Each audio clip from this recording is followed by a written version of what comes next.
Hey everybody, welcome back to another Judgment commentary of NouCome, otherwise known as My Mental Choices Are Completely Interfering with My School Romantic Comedy. Now, after having seen 4 episodes of this, I would say that title is very accurate, except I disagree with one part of it, in that I would say his mental choices aren't interfering, they're more so driving his school romantic comedy.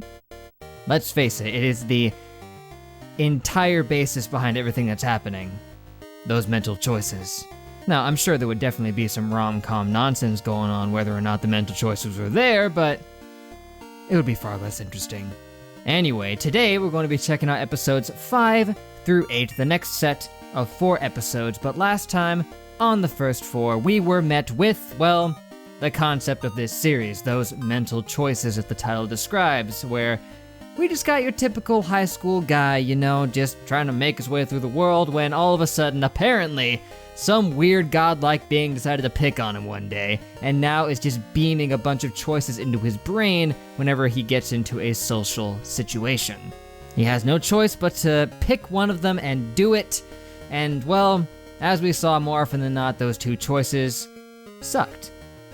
One usually sucked more than the other, but still, they both often sucked, resulting in him very frequently having to make a complete idiot of himself, but I guess that's what it means by it interfering with his romantic comedy. Were it not for those damn choices, he'd be living it up in a harem right about now.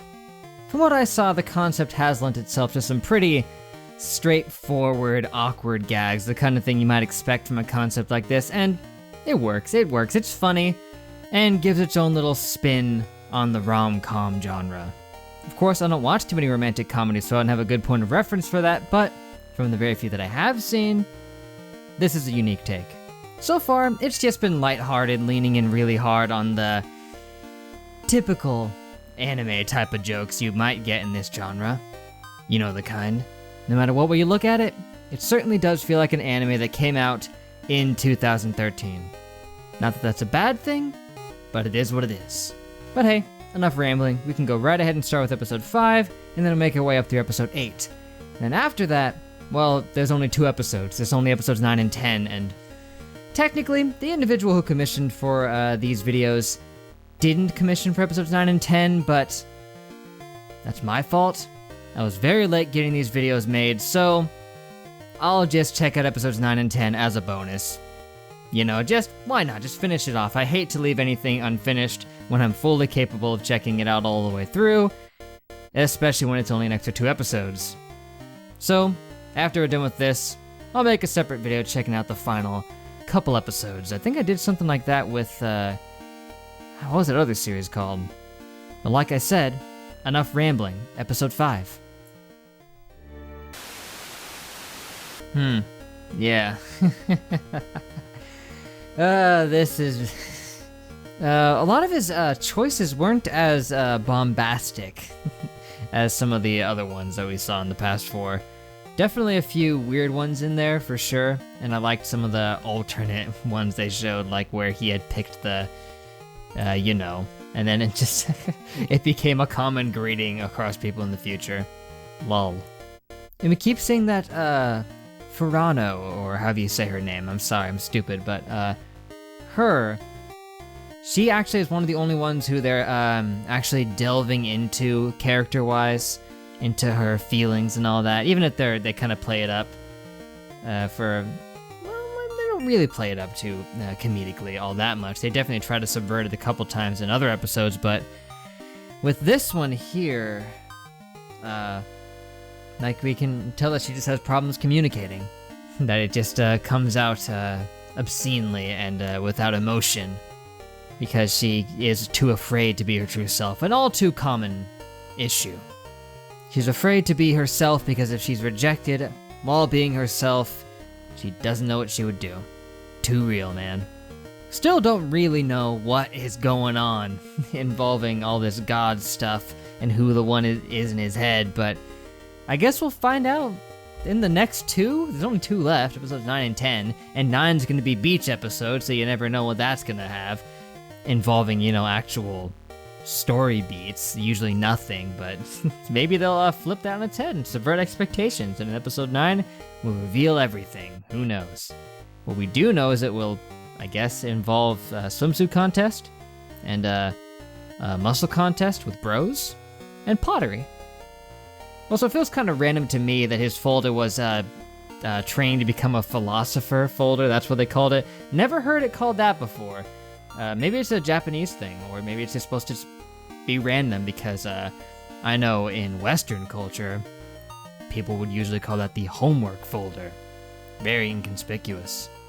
But as far as this goes, I had a good time with this. It was entertaining. I had fun commenting on it, and I hope you guys enjoyed the ramblings as well. But for now, I think that's really all I gotta say. What else is there to really comment on? This is just the kind of anime you sit back and enjoy the insanity of. So not much to really analyze outside of the little bits of actual character stuff that we got, which was welcomed. Also that they referenced Monogatari, which I'll take that. After I just finished it, I guess I was just happy to hear more about it. Also, it was a massive blessing in disguise that I didn't switch over the subs to the more accurate iteration, because they don't mention Monogatari in this one. Instead, they talk about Nice Boat, which is a school days meme apparently, which I would have completely not understood. And they only say here that the desks themselves are a reference to Studio Shaft, which I would not have immediately recognized as the studio that did Monogatari. I might have picked up on the vibes, but I don't know if I would have mentioned it, so in the end, I'm glad that I didn't switch it over, because then I got to appreciate the Monogatari joke in all its glory. But really, the energies of Monogatari are all over this. It almost feels nostalgic to me to get to see it, because that's just the vibe Monogatari has, man. Feels nostalgic. Weird. And the pure serendipitous nature of that this is the very next video that I recorded right after finishing Monogatari, and one of the first things I see is a direct reference to it.